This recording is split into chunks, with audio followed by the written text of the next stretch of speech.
Amphibia season 3, episode 1. And so, after that finale of season 2, it was very epic. It had a big, implications of Marcy being kind of killed, and she's like in a vat, like the thing that Goku used to heal himself during the Frieza saga. Very similar. Or the same thing Wolverine was in too.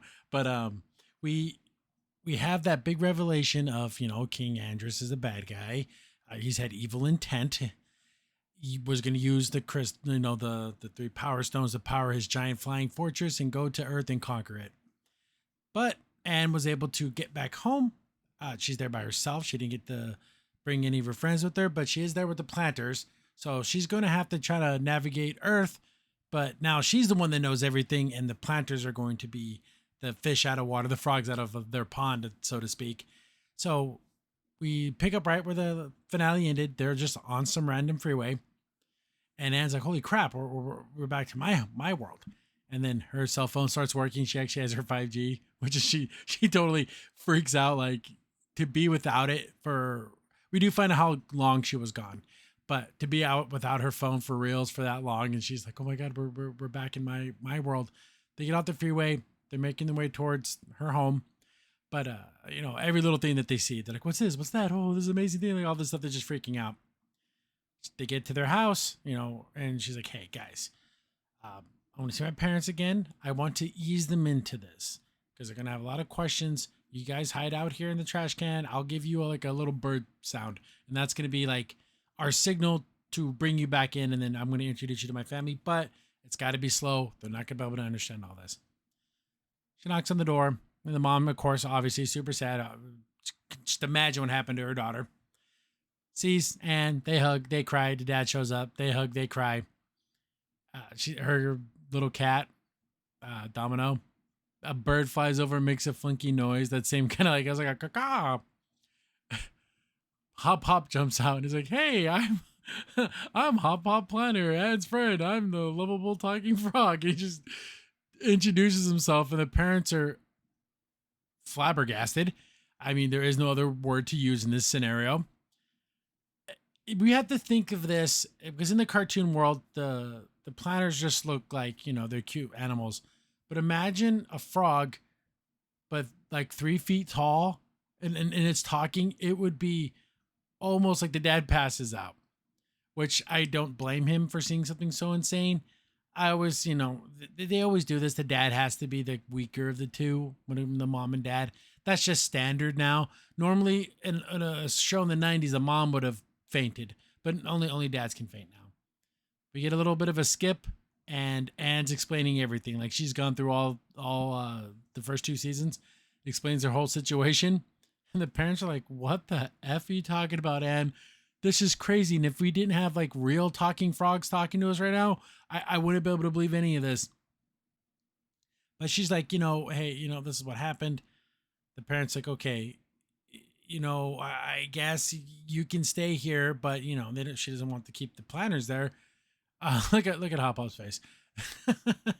But she said, come on, they protected me. They found me in a cave when I first went to their world. They adopted me into their family. Can they at least please stay? Oh, I guess. Because where else are they gonna go? But they have to be on lockdown. It's quarantine lockdown. No one's allowed to leave the house. People can't see these frogs. Because at first there was like, oh, we'll just give them to the authorities. You can't do that. So we get a big montage of them, Anne just enjoying her home again. And of course, all the planters doing crazy stuff. Sprig is obsessed with the microwave, like just putting everything in the microwave. But they're frogs. They live a different kind of life. Anne is wearing a new outfit, adorbs, completely adorable. And the mom is super clingy. Like Anne wakes up in the morning and then she's like combing her daughter's hair, obviously because she met, her daughter disappeared. And they did mention that she was gone for 5 months. So I'm assuming they contacted the police and the FBI, did a big investigation. 3 missing girls all disappeared. I can only imagine they thought like a serial killer got them.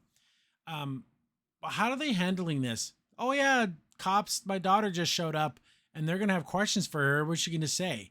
Do they ever, I'm assuming they don't address this at all. They just let it'd be like, oh, Anne's back, and no one needs to know why or how long she was gone. But Anne's like, hey, emergency family meeting. I can't take this anymore, Mom. You're all over me. Like, I need a little bit of space. Let us go out and do things. But it's like, I don't know. That's still kind of dangerous. But Anne has always been someone to shrug off responsibilities, always been someone to get her way out of like not doing something. But she's like, come on, I've changed, I've grown. And then even, I like how Hop Hop like sticks up for her, but then he brings up all the terrible things that happen, and then he's like forgets he was trying to defend Anne. But the parents can see that Anne is doing better. Like she's taking care of them, and she's being more responsible. She grew up, which is awesome. And they're, talking about letting them go to the market, with the mom.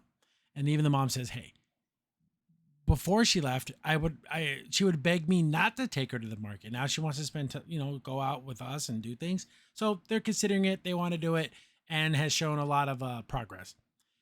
I forgot about Amphibia.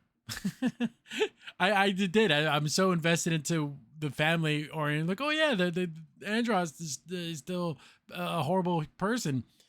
His flying fortress. They're building more of the Frobos. They build like a advanced Frobo. That's like a more better killing machine. And he's like, okay, you need to kill Anne. Bring me one of these books and give me some of those potato chips. And he uses the word kill, which is very, very, they always say things like eliminate or get rid of, but he literally says, go kill Anne. Like, oh man, he's super serious. So they are sending a robo assassin. Then we see Marcy floating around in the tank. I kind of wish they would have made it ambiguous that she died at least for a few episodes. They instantly let you know that she's not dead. Come on, let it sit for a little bit. Robo Frobo of the future shows up, Frobo 2.0, and it's straight up Terminator, the way it comes into the world. So they can still access the portal. And I'm thinking, is this going to be like a monster of the week, Power Ranger style, where he comes up with the new monster and sends it after her? Like, is that how every episode's going to be? That'd be hilarious. But it has like a cloaking mode. Like, it literally turns completely invisible. Like, oh, okay.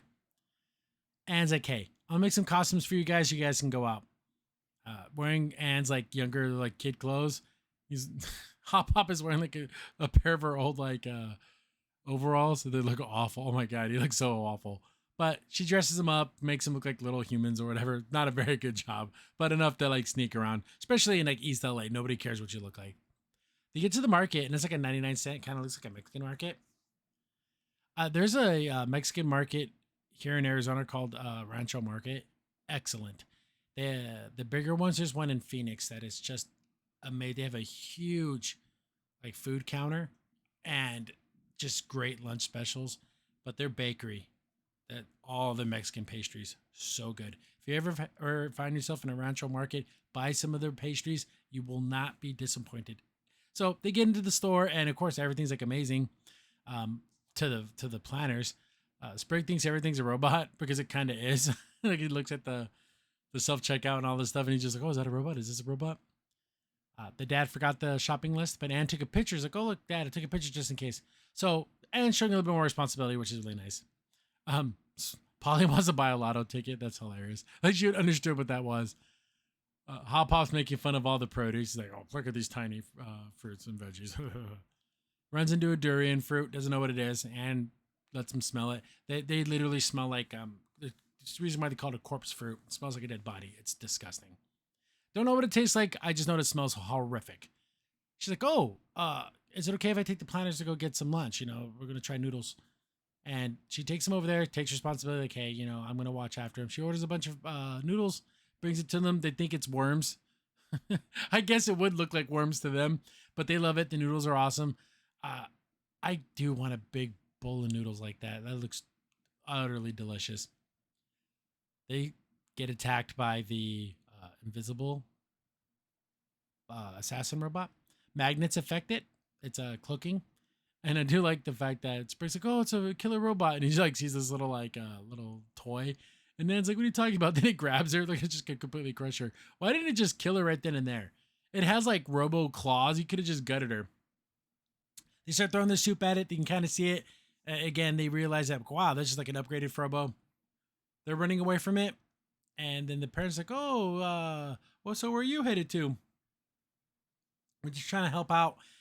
We'll get the fish for you, and that's on the list. But they're trying to figure a way to fight this robot.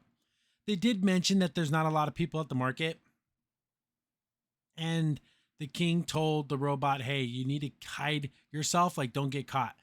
So kill Anne, but be a very discreet about it." But don't these stores have security cameras? Wouldn't they have seen all of this? So they're kind of fighting it, throwing stuff, going back and forth. But when someone shows up in the aisle, the thing disappears. Like it hides itself. So they're like, oh, so I guess this thing doesn't want to be seen. They're trying to fight it to the best of their ability. They run into a back room with all the frozen stuff.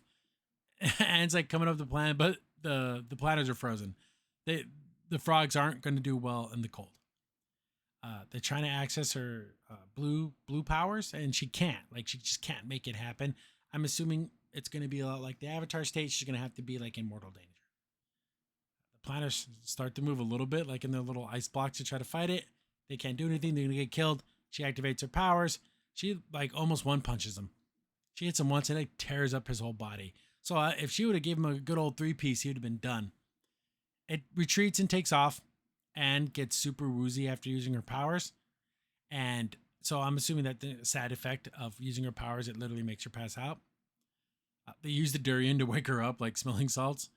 And the parents like, oh, some kid made a big mess over there. And it's like, yeah, that was totally you, Anne. And they just kind of lie to the parents about like, oh, I'm glad Anne's more mature and she'd never do anything like that. And they start laughing, but then they start laughing a little too hard. And it's like, you're overplaying your hand. Stop laughing that way.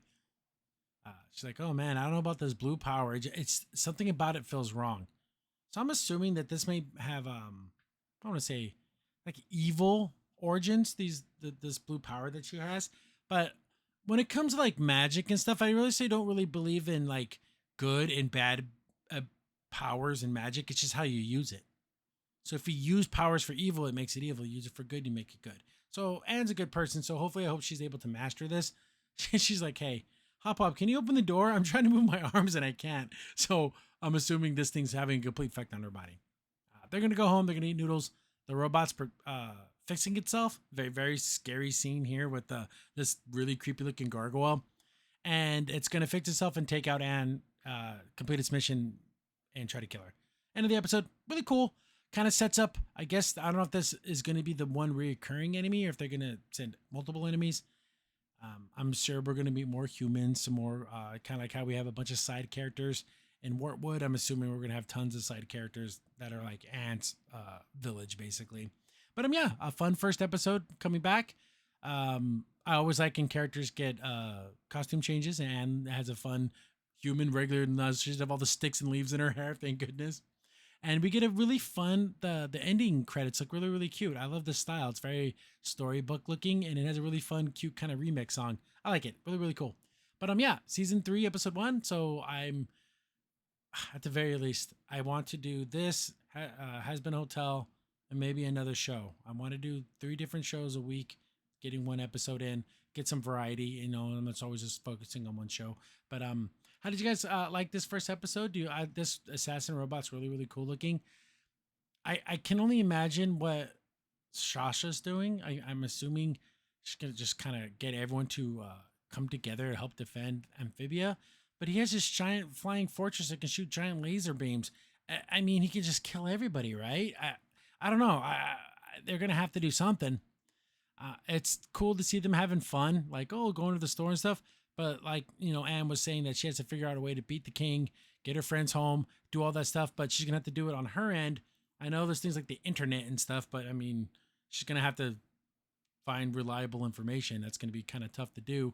I would probably go back to that thrift shop and be like, hey, where'd you get this box? And like try to do some investigations that way. But yeah, there's a lot of stuff here. A lot of fun things can happen. The planners are great. Anne's a cool character. And yeah, season 3, I'm on my way. I definitely want to finish this series up. I bought that art book, the Amphibia art book, all this time ago, and I didn't want to look at it till I finished the series. And when I do that, I'll do a review of the art book, but we'll see how long that takes me. But thanks for watching, guys. I appreciate every comment, every view. It means a lot to me. It gives me the motivation to keep doing this. And yeah, I love every single one of you guys. Even if you disagree with me, I still love you. But yeah, let the comments go, share, do all that fun stuff. I'll catch you guys on the next one. Crimson's in here. Thanks for watching the video. Remember, liking, subscribing, sharing, and commenting on the video really helps out a lot. It gets the video spread around more people get to see the videos, and we get to make more videos for you guys. So thank you, and we appreciate every single one of you guys.